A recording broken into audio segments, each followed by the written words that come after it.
Pila Maya for agreeing to do this online discussion interview. And not so much a discussion, I just want to hear from yourself. And this is for our festival here on Poundmaker. We're a Cree reserve up in Saskatchewan. And I wanted to ask you to talk about yourself, what you do, your primary mission in the world, and with your Lakota people. And secondly, if you could give a message, what message does the world need to hear at this time? Because it seems the world is in a crisis. I am Chief Arvol Looking Horse, and I am a Lakota. We are the Lakota, Dakota, Nakota, Oyate, or known as the Great Sioux Nation. That's the way we signed our treaty with the U.S. government. And today I am the sacred bundle keeper for our people, the Oyate. And I grew up, you might say, a traditional way.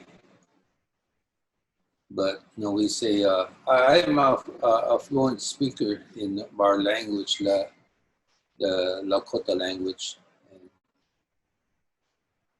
I did ceremonies all my life, still doing ceremonies. And as a spiritual leader, I guess I became a spiritual leader at the age of 12 years old. That was 1966.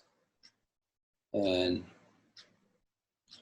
at the time, we could not talk about our tradition, our culture, or our environment, the way that we live. Because we are, it's called concentration camps. Still, and our enrollment numbers are like I have an enrollment number, and like a prison system, now they give you numbers. So that's the way we grew up on the reservation. And the reservations were the first concentration camps. They were concentration camps back in the 1800s.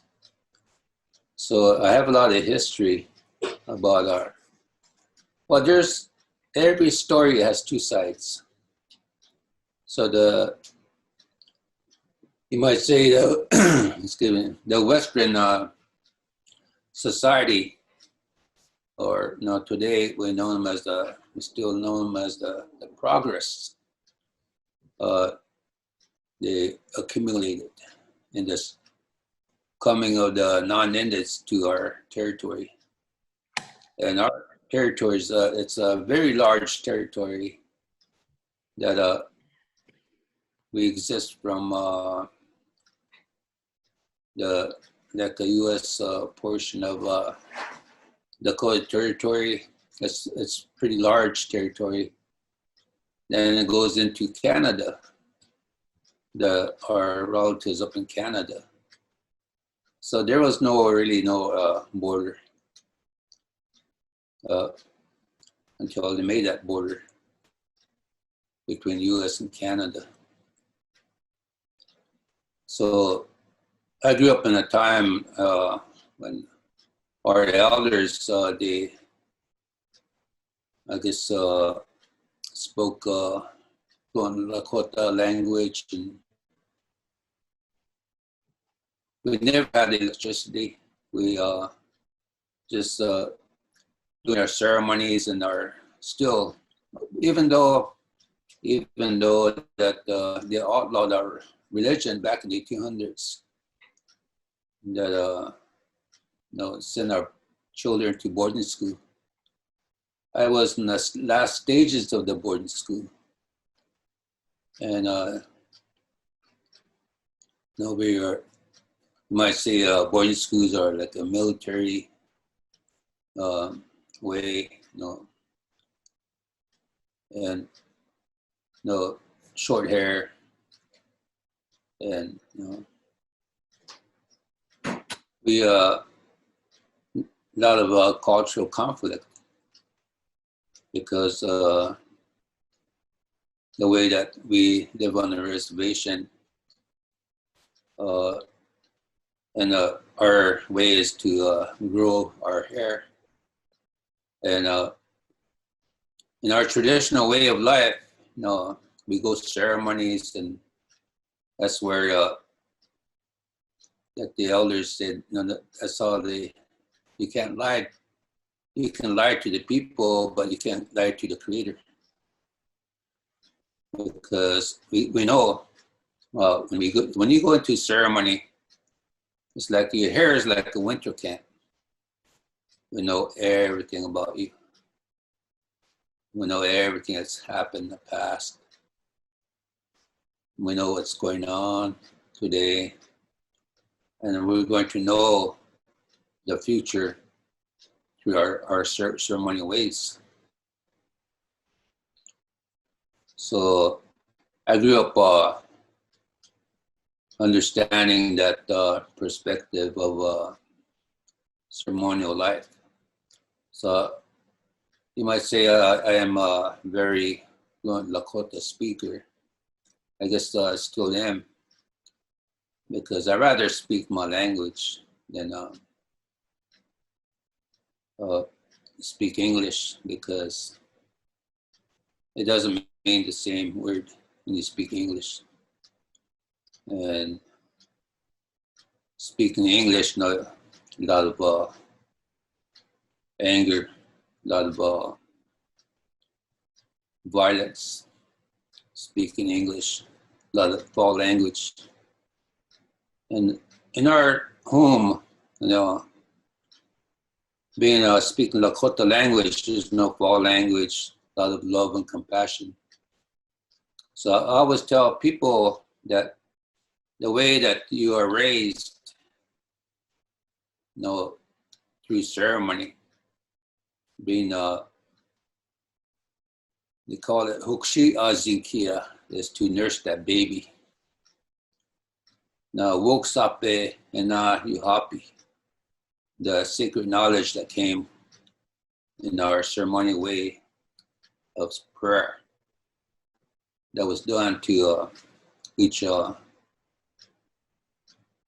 baby, and the elders used to call it bebela, and ukshi aksikapi.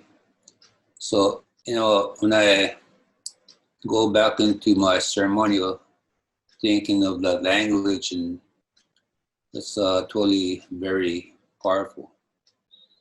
But when you speak in English, it doesn't have no meaning. So that's the way I was brought up, through ceremony, and so I grew up understanding about spirit, because we work with spirit in ceremonies, and we come to understand that everything has a sacred energy, and those are things that we speak about today, because today the man has gone too far,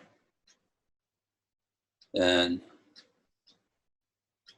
we're the only species that is destroying the environment. We hold sacred. So when I say that in my Lakota language, it has a lot of meaning, because it really brings that boaka, that energy that you feel. So that's the way I always interpret our ceremonial way of life, is like in Lakota language, there's no word for love. It's a word that you can use and abuse it. Love, but we show our love. That's what love means to us, is that we have to go back to our spiritual virtues, the spiritual love and compassion. Wa'oshila. The love, that compassion is in a humble way. So these words that comes with that chanupa, the sacred pipe. So when I was 12 years old, I became this sacred bundle keeper. I made a vow to, and the elders told me that when I became a sacred bundle keeper, whatever you say, every day is a sacred day. You get up at the kawachi and wash day. You get up with a good mind and live that life in a sacred way. Because whatever you say to whatever your voice goes out, it could hurt people. So you can't hurt people. You can't hurt the environment you're living in, because the whole place is wakha. It's everything is sacred. The 4 directions that you walk is our medicine. So we believe in this cycle of life that we do ceremonies, that you have to prepare way ahead. You have to pray for the upcoming ceremony, the medicine that you're going to use. You have to pray with it and get that medicine in a good way, because that medicine is a spirit. And so our people, we're the ones that govern this medicine and the food. So if you look at the Western history, it says that 80% of the medicine and the food comes from indigenous people. That's a fact, because it's documented. And but as time goes on, people get caught up in money, and that's where it changes the energy. So when I speak about our life here, things can be powerful if we truly walk our spiritual life. Because when you speak English, you're bound to hurt people. But when you walk at the prayer, people can notice you, that you are in prayer, that you have gone to ceremony, because they can feel that compassion, that love. So, it's a way of life here that we live upon this earth. Heche maka akan heche ukoyapi, yuka heche. Ena heche oyate maka akan heche. Taku heche waka na ahokilapi, na wawashte. We pray, we walk into prayer every day, that things will be good, that our children will be good. And we walk into prayer, because when we get done with this life, there's life after death. That's what I said. And it's a way of life that we live every day, that to know that we're, people think that we're not nobody. But in a grandfather's eyes, no, we're somebody, because we have a spirit. And but every day, we have a choice either to do good or to do bad. Every day, the cycle that we go through, this Petuluta, the red day. The red day is the sun give us. Without the sun, there's no life. So we come here and then do our ceremonies, and then we go back to the sun. Because our ceremonies, it's about the ceremonies that we uphold, honoring the sacred. It's about life. So when we do this, we know that we did our job. But the thing is,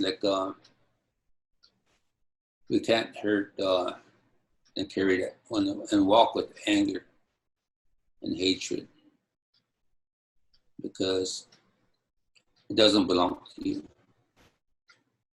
And our ways is truly about the gift of life. So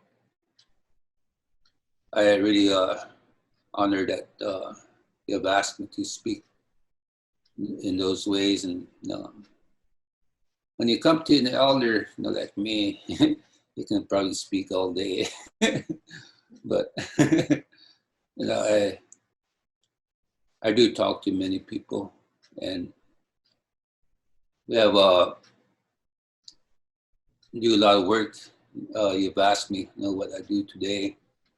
We do international peace work, because today, that's our way of life as First Nations, is always walking.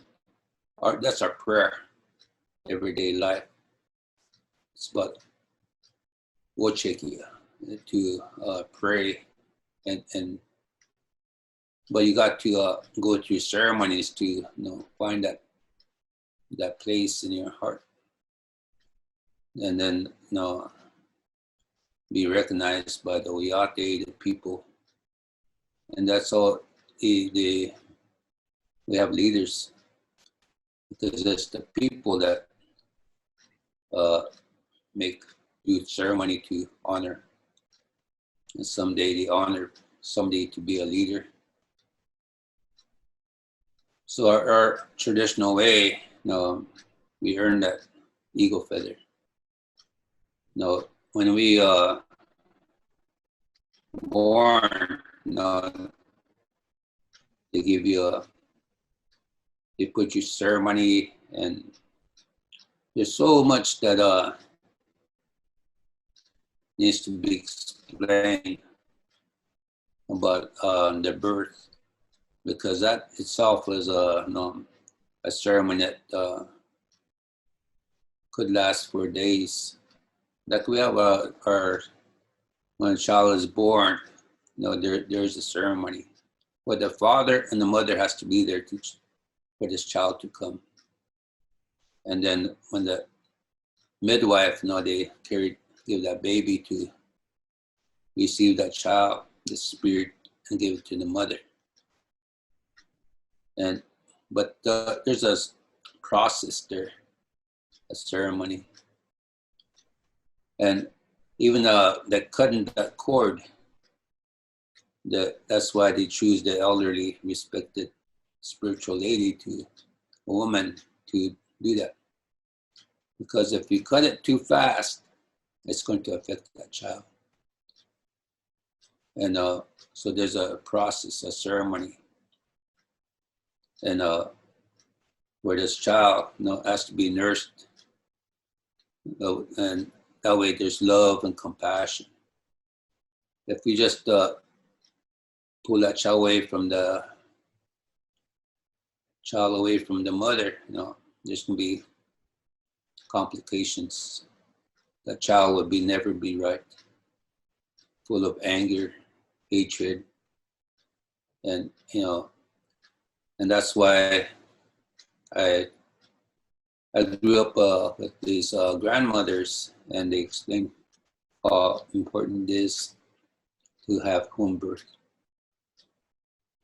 But they were experiencing people that they had no choice but to be taken to hospitals, and the grandmother said, "We have our own medicine for that child. They don't need shots. Everything that you put in your body, if it doesn't do in a spiritual way, it's going to have side effects." So that's the way that I was told by the elders.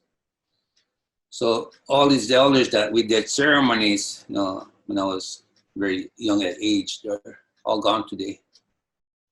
But I do have a lot of history, oral history. I remember a lot of stories that being grown up, and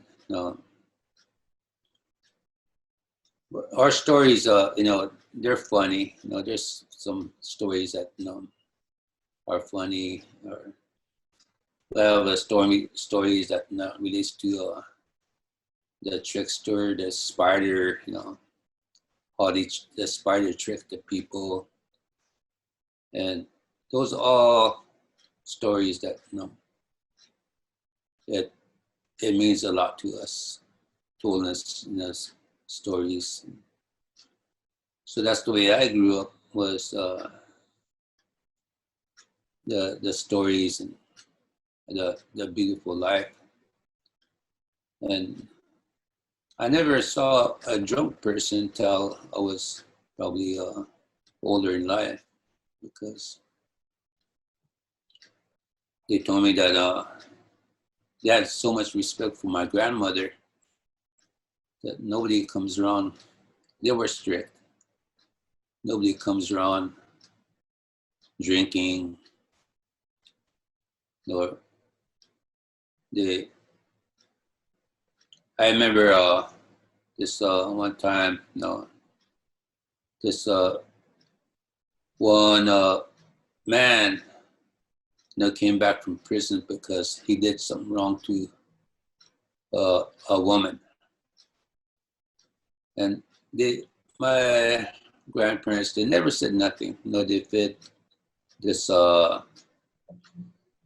this man, and then they were happy to see him. But after he left, he said, "Katoja, wanan okshi chai, get the dishes, the cups that there." So I said, "Okay." They pull it in a white, like a square white material. And then they wrapped it up and take it up the hill and away from over there, many hills. Take it over there and then dig a hole and bury that. And I said, I asked later, I said, why? How come? Takwe. And he said, you can't bring that energy into our home. So, Doksha na soyante. So you'll know someday. Oh, okay. Then said, it's like the mazawaka, that it's like the gun we call mazawaka. Maza is iron and waka is sacred. No, we don't have that in our, because it could bring tears to people's eyes. It's a waka, it's an energy. So those are things that doesn't belong in our home. In our home, we pray at that food, that medicine. We do our medicine in our homes. It's about, we're people about healing. We're people about medicine. So there's a lot of things that I saw as a young boy, growing up with these elderly people. And when I go someplace, and I went to, I think, someplace towards the south, like south of the border, and they say that, they had a lot of security around me. And I told them, I can't really have any guns around me. And especially the security needs to be back off, because I'm a spiritual person. And so these are things that still kind of like really embedded in me. Like they're so strict with me that I still sometimes go back to that place, and this is our life here. This is who we are as a First Nations, our territory, our medicine. So I'm very, I spoke many times about the health department, that we need to go into the hospitals and help our people. Spoke many times with the state and different places to, I guess, protect our people, that we are a nation that have our own tradition, culture, and medicine. Our language is sacred. So these are things that, I walk with today. And I guess that kind of like explain where I'm coming from on the reservation. So yeah, we do International World Peace and Prayer Day every year on June 21st, because that's a dream that I had when I was young. And I dreamt that, I never grew up with television, but my father, we had electricity, and he wanted to make us happy, and bought this old black and white TV.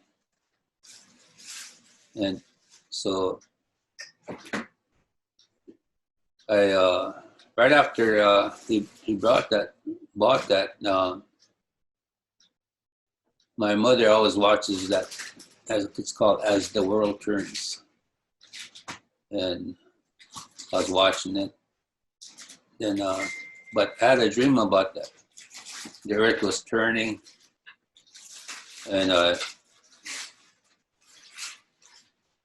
was sleeping, but I had this dream, and I saw this black and white TV, and somebody touched that screen. The earth was turning, and it opened up like a book, and there's people standing in a circle.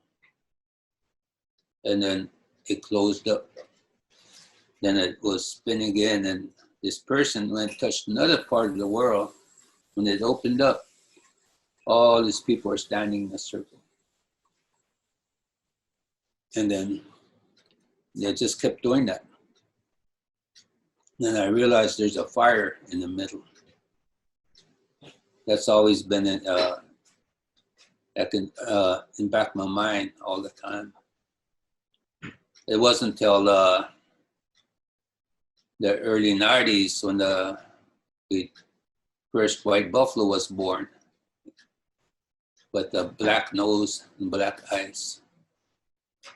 And they said it was like a needle in a haystack. And the news media all came to Janesville, Wisconsin. And we went there. We did our ceremony, and we went there. And they told us that the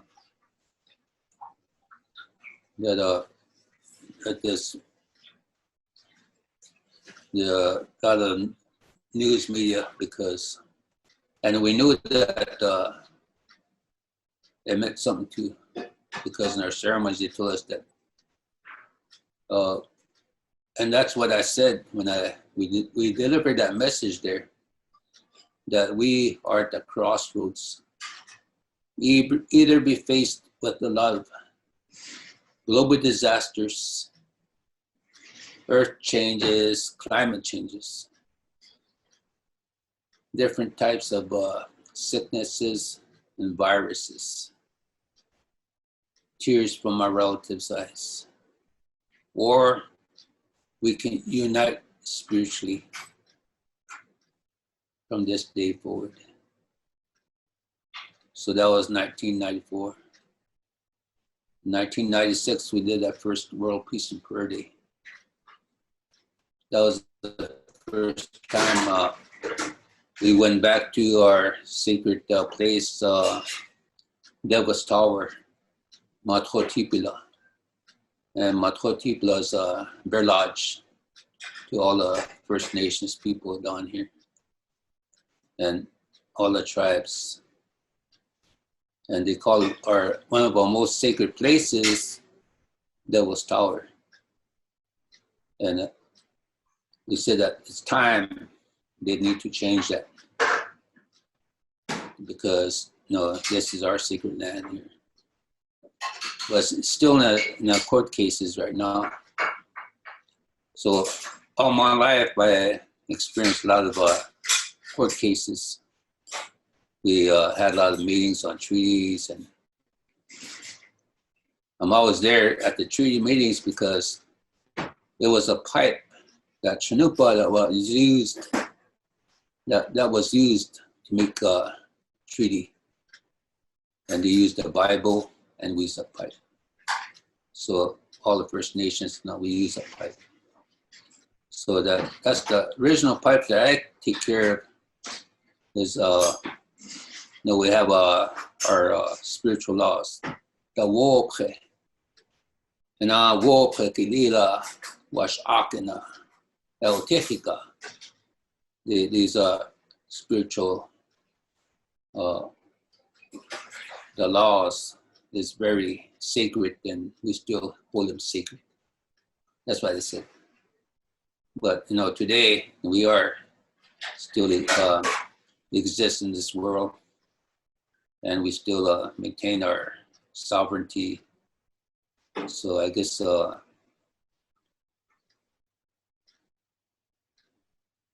that's what we're doing today, I guess. Website. Our website is World Peace and Prayer Day. No, worldpeaceandprayer.com. Okay, that's worldpeaceandprayer.com. The other one is the old one. That's exactly what we were looking for, is what you shared with us. It's a message of hope and healing. And us three people up here, we're going to really appreciate your words. And the audience for this festival will also appreciate your words.